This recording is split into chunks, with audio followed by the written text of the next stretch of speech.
Okay, UFC 272. Colby Covington absolutely dominates Jorge Masvidal and beats him via unanimous decision. Not really that surprised, to be honest. Like I said in my preview, the smart money's on Colby. If I was a betting man, I would have gone on for Colby. So yeah, not really that much of a surprise. The first round on their feet, it was relatively competitive, but once Colby kind of got him up against the fence, Colby against anybody who is just a half decent wrestler is gonna really just tire you out and outwork you. He did it with Robbie Lawler, did it with RDA, and he did it again here with Masvidal. Against Usman, he never really got the chance because Usman has a solid wrestling base. And if you're going to beat Colby, you need to either match his pace and you need to, or not match per se, but you need to kind of set the pace against him. And I think you need a solid wrestling base because he respected Usman's grappling. He didn't really shoot. I mean, in the first fight with Usman, he never shot at all for the takedown. In the second fight, he shot a little bit more, but that was more just to mix the game plan up rather than, I think, to actually try and wrestle offensively. Because even then, he got him down maybe half a split second in the second fight. It shows you, if you put Colby in against a really good wrestler, I'm interested to see what happens if he fights a Burns or a Chimaev. But against these strikers, he is going to absolutely bully them. And he absolutely just toyed with Masvidal in there. Second round, I mean, the first round was definitely Colby's. The second round I actually gave to Masvidal. I think he had some good moments. It was more of a kickboxing fight at that point. Masvidal had some good moments, some good shots to the body. Little moments here and there, but nothing too major, to be honest. I think it might have been the third round was where it was Colby's most dominant round, where he literally just took Masvidal down and Masvidal could not get up. And I think it shows with Usman was able to keep Masvidal for a little bit, but not that long. And I think the reason for that is, and I think the advantage of Colby training with Masvidal has an advantage, but also with Usman's a solid defensive wrestler that you can't take that guy down really, and he's good at controlling you and almost wearing on you. Whereas Colby's a bit more, he tries to work. He doesn't really land that much ground and pound. He did land a bit in the third round, and in the third round, he really, like I said, I think, in my opinion, should have been given a 10-8 because it was so dominant. In the fourth round, now this was when, to me, Masvidal really should have picked it up. And again, Masvidal was getting picked apart on the feet. He almost looked like he was hurt in the fourth round when Colby was landing a few shots on him. And Masvidal's chin, to be fair, is pretty solid. He's very tough. He doesn't really, when he gets hit, he doesn't shriek or really act like he's hurt. He's very good at hiding that. Obviously, certain times, like against Usman, it didn't really work. But, he's, I think he loves the scrap, Masvidal. And a little bit after that exchange when Masvidal looked like he was hurt, he dropped Colby with a left hand, which was beautiful. I think it was a left hand, if I remember correctly. It might have been something else, but yeah, I think Masvidal, at that moment, a lot of people kind of felt like he probably should have gone out there and tried to finish him, but I just think he was too tired, to be honest. And again, maybe it's easy to say from here, but again, I don't know. I feel like it's a hard one. Looking back, it wasn't a left hand, it was a right hand, a chopping right hand that dropped Colby, and solid shot actually. Colby only dropped actually to a knee. When I say dropped, it wasn't like he was flat out or anything. But I think, like I said, it's easy for people to say Masvidal should have gone for the kill, but I just think he was too tired. And ultimately, it's a similar thing with sometimes you see some fighters when they're getting out grappled and people say, why don't they get up? But they're just too tired sometimes. Especially with a guy like Colby. So yeah, fourth round I gave to Colby, even though he got dropped. He dominated Masvidal for all of that round. And in the fifth round, I think Colby got a takedown relatively early and was able just to sort of grind Masvidal out. And yeah, pretty much and not surprising to me, I picked Masvidal, but again, just a hunch for me. And evidently that hunch was not right. But yeah, like I said, Colby, not really surprised how this fight went. He was the favourite, I think, in the fight, and he proved it by dominating him. And he's now calling out Dustin Poirier. I get it. It's a money fight. I think Colby's all about the entertainment and the money, so I think that'll be good. I want to see him fight the one of Chimaev Burns, but I don't think he'll do that. Even though the Chimaev fight would be a really big fight, to be fair, especially with the hype that Chimaev has, but I don't know. I think Chimaev's just one of them. I think once he beats somebody, if he beats Burns, then maybe people will take him a lot more seriously. But I don't know, it feels a little bit at the moment that Chimaev just has that hill to go over, and once he gets up over that by beating a top legit guy, that's when it becomes interesting. But yeah, I think Poirier would be a good fight. A good fight. It'd be the same thing as this fight, in my opinion. It'd be even worse. I think Colby would do similar to what... I mean, look at Dustin when he's fought grapplers. He fought Khabib. No shame in it. Everybody gets dominated by Khabib, but he got, schooled in that fight. The first round, he wasn't able to do much to Khabib. Got taken down. In the second round, he looked like he kind of hurt Khabib, but he didn't really do much, and then got taken down. That's when he was saying at the end of the round that he couldn't get Khabib off him. Third round, the same thing. He goes for guillotine. He just gets, he almost had the guillotine. He did have it actually, but just wasn't able to really finish it and got choked after that. So, again, in that fight, it showed his grappling is decent, but it's not that fantastic. And against Oliveira, he got taken down. My memory serves me correct. It wasn't him that got taken down, and then just laid in bottom guard for the whole thing. And Oliveira didn't really land that much ground and pound, to be honest. And it's weird because Dustin was just laying at bottom and wasn't really trying to get up. Wasn't trying to pull guard, do anything. He was just laying there, and I think that kind of cost him the fight because he completely looked shattered at the end of that round. So maybe he learns from his mistakes. I just think Colby will beat him though. I think Colby beats...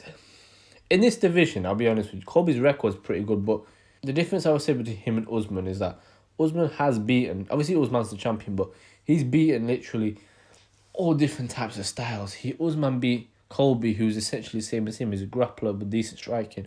Usman finished him first, beat him in the second. Gilbert Burns, a powerful guy with amazing jiu-jitsu, beat him. Leon Edwards, a very good boxer, beat him. Did the same to Masvidal. Damian Maia, elite jiu-jitsu guy, I know Colby also beat him, but he's beaten different types of styles, And I think that is the one thing I like to see with Colby. Him fighting there at Burns or Edwards would be an interesting fight, but Poirier would be interesting though, I guess, but I don't know. I don't know if Dustin would be interested in that fight. It seems like he really wants a DS fight, so yeah. Interesting for him. For Masvidal, he had a good run, but again, I don't want to say journeyman, but he's got a very, very mixed record, and that little period he had should not be overlooked. He was some good wins. Darren Till just fought for the belt. He beat a Ben Askren, who everybody thought if he won that fight would challenge for the belt. But again, look at his record, 35-16. It's a lot of fights to lose, To Colby, to Usman, to Wonderboy, to Damian Maia, to Lorenzo Larkin, to Benson Henderson, to Ali Quinter, to Ruslan Khabilov, to Gilbert Melendez. It's not great. And again, Masvidal is a fan favourite. He's a tough guy and he's a character and I like him, but he's just not at the level of a Colby or Usman. And no shame in it. Sometimes you got guys who are better than you. And yeah, pretty much went this fight how them practices went when we saw the videos. So, but yeah, good win, good fight. People say it's boring, but these are the same people who said the Usman and Masvidal fight is boring. You fight to your strengths. You don't need to do anything else. So, yeah, I would like to see Colby, in terms of evolving his game, would like to see him maybe now do what Usman did and try and improve his boxing and maybe try and get some finishes, because I think that would really take him to another level, because that's the only thing that he hasn't got, Colby. He hasn't got...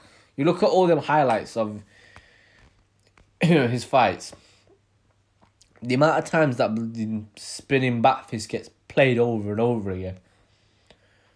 We need some finishes up in here for Colby, for him to elevate himself. But he's a draw, He's not a McGregor. Not even what Masvidal was doing. It wasn't even Khabib. Khabib had a lot of support from Russia and the Muslim community, to be fair, but he's not on them levels, in my opinion.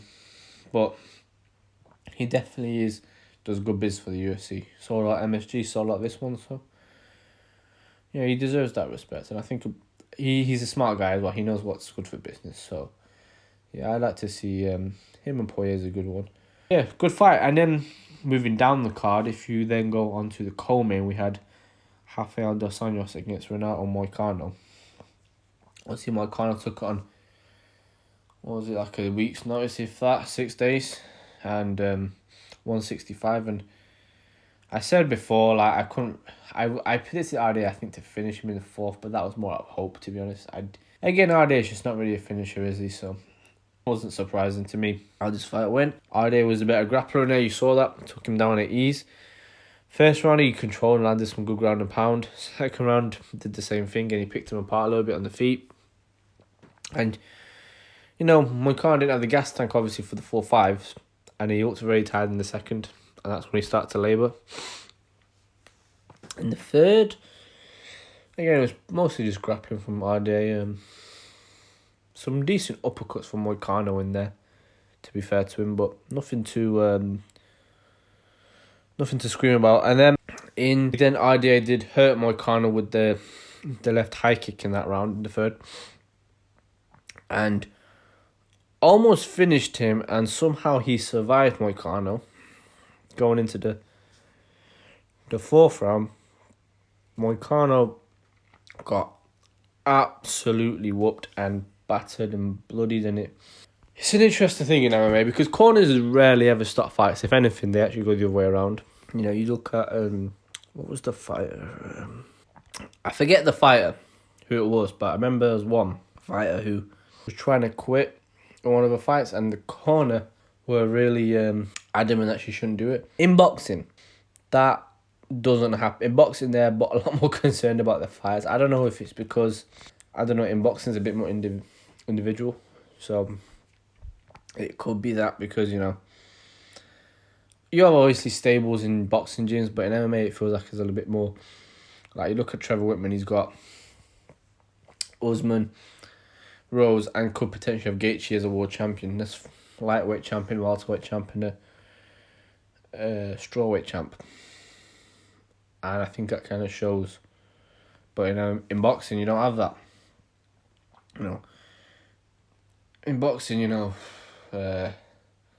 Canelo and Ryan Garcia did train in the same gym, but they don't anymore.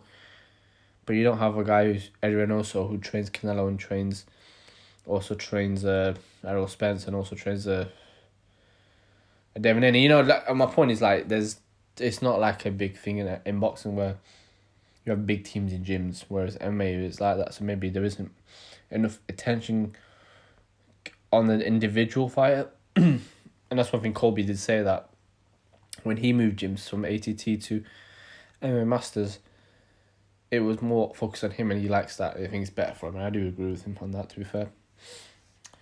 But yeah, I do think they should have stopped this fight. The corner literally watched their guy get absolutely pummeled and didn't do anything. Why? He was never going to win the fight. He was bloodied up. They're the type of fights that take years off a career and even off a life. So, yeah, pull from the corner. They should have stopped that fight.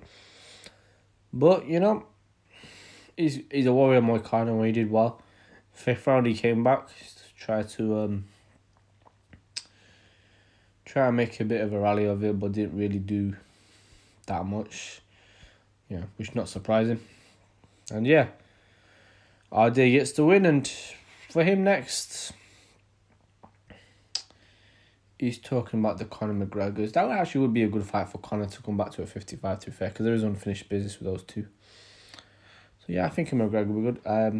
I want to see him and Fiziev again, because they were supposed to fight initially, but obviously it didn't happen. And he doesn't seem like he wants that, though, and I get that, to be fair, because Fiziev is using Dos Anjos as a stepping stone, so I do get it, but I would like to see that. But yeah, good for him. And for Moicano, nothing too big. I don't think losing to RDA, he's a legend, and ultimately showed what a warrior he is. So a good fight, though, I'll be honest. Thankfully it wasn't too much of a snooze fest, otherwise it would have been hard then going to the main event after that. And then you got Barboza getting absolutely dominated by Bryce Mitchell. And Bryce Mitchell, I'll give him credit, he surprised me in this one. He dropped Barboza early in the fight, and it surprised me. It's almost like Barboza hasn't learnt from the Khabib fights, where in the Kevin Lee fight when he gets dominated, you know. He got dropped, and it was a little bit of the whole thing, what happens with a grappler. Same thing with Khabib and Conor, where because you're just so worried about the takedown, you almost completely neglect the striking. And the fact that Bryce Mitchell was able to do that to Barboza is crazy to me. But Bryce Mitchell showed a lot, dominated him on the ground. You can even have some 10-8 rounds in there. So, pretty standard win for Bryce Mitchell. An impressive win, to be fair. I thought he would get beaten this one, but he showed, when you have the grappling advantage, when you have the wrestling advantage, you can dictate whatever the fight is. And Bryce Mitchell did that. And credit to him. He keeps going. And for him next, I don't know. I'd be interested. I mean, Barbosa's a good win. I want to say like a Josh Emmett maybe, but I don't even know if that's really a step up, to be honest. I don't know who he would have next for Bryce Mitchell, to be fair. I mean, the featherweight division's an interesting one. Maybe a Chikadze or someone like that. Because obviously he did beat Barboza initially. He's obviously a way off the likes of, I think, a Yair and people like that. But, not that bad. Where is Josh Emmett is ranked 8th. So, again, not far off. Where is Bryce Mitchell? He's not even ranked, I don't think, looking down here, unless I've missed him. Yeah, I don't think is he not ranked? I don't look like it. Which, that would be surprising, to be honest. Yeah, I don't think he actually is ranked here, Bryce Mitchell. Unless this thing's like bugging out on me, which I don't think it is. Yeah, no, not in there. That's surprising. Yeah, so then, I think obviously Arnold Allen is fighting Dan Hooker. So after that, you got Danny Ye. Maybe Danny Ye could be one. I think there's somebody better now. He's beat the guy was that sort of step up for him, and he's shown that he is more than ready for them big fights. So yeah, good winner. I think just somebody higher up the rankings now, and that would be a good one. And then if we look at Edson, still in the picture. Some people say he should retire, which I think is a bit harsh. I hold that he should be cut, actually, not that he should retire. Yeah, I think, I don't know, but Barboza is an interesting one because was a great fighter in his day, but I don't know. He kind of is a little bit the same fighter that he was before, to be fair. And yeah, I'm not really. I don't know. He's kind of like at a point in his career. He's not going to change his style, so he's essentially is what he is. But you think, I mean, he's probably one of the only Brazilians who actually is really poor on the ground. Because even Anderson was great on the ground. Look at all the UFC Brazilians think about it. We talk about Moicano and Ade, both amazing on the ground. Look at David Maia, one of the greatest jiu-jitsu practitioners ever on the ground. Gilbert Burns, the same. Oliveira, I think, has the most submission in UFC. They're all really good on the ground. Anderson Silva was one of the greatest strikers ever, but he was lethal on the ground. And I don't know, Barbosa just isn't for some reason. Maybe he gets tired quite easily. Maybe that is it. I mean, not tired, but he's very musculous. Maybe he gets tired easily. Maybe that's why he's not that great. But weird, an amazing kickboxer, but yeah, weird wonder. But a good one for Bryce Mitchell, and yeah, I like what he was doing in there. He looked good, and probably one of the only real sort of specialist grapplers in the division as well. And essentially, it's a division full of strikers. Even Brian Ortega isn't really. He's obviously a great jiu-jitsu guy, but nothing. He doesn't really. Isn't a great wrestler. Ortega kind of just catches you with his quick submissions, and should be good as a beat. I don't know what he's doing, to be fair, but again, a good wrestler, but he tires quite easily as well. So it's good to see a different stylistic matchup in that division. So yeah, good one. And then moving further down the card, Kevin Holland and Cowboy Oliveira. A really good fight from where it lasted, to be fair. They kind of started swinging quite early in the first round. Oliveira kind of dropped Holland. He landed a lot of good sort of outside calf kicks. Did Oliveira, and dropped Holland with one of them, I think it was. And it's funny because it was quite even on the feet. Oliveira was landing some good shots with the calf kicks, but then Holland did tag him, and it looked like he actually got rocked a little bit, Oliveira, after when he got it. But You know, he recovered well and ended the first. He almost gets the rear naked choke, but you know, Kevin Holland, luckily, wasn't that much time left because I think he was very, very close on getting it under. Actually, I think he was, but thankfully for him, there wasn't much time left, and he was putting the thumbs up. And yeah, you know, a lot better fight, to be fair, than I actually thought. I mean, Oliveira put up a hell of a fight. And again, you show why people like him. He comes in there to scrap. He was a bit more technical in this fight, I'll give him that. But still, he just, I think Kevin Owens just has sort of that edge over him, that sort of youth and experience. But, more just youth, not experience. But even though, to be fair, Oliveira does sometimes fight a little bit inexperienced for a guy who is so experienced.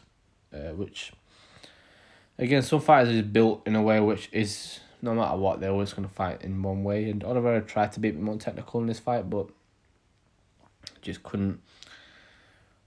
Yeah, he just couldn't handle the speed, I don't think, of Holland. Holland caught him with a really good right hand in the second round that dropped him. And yeah, Oliveira then was sort of teared up against the fence, and Holland just landed a lot of insane ground and pound and eventually stopped the fight. And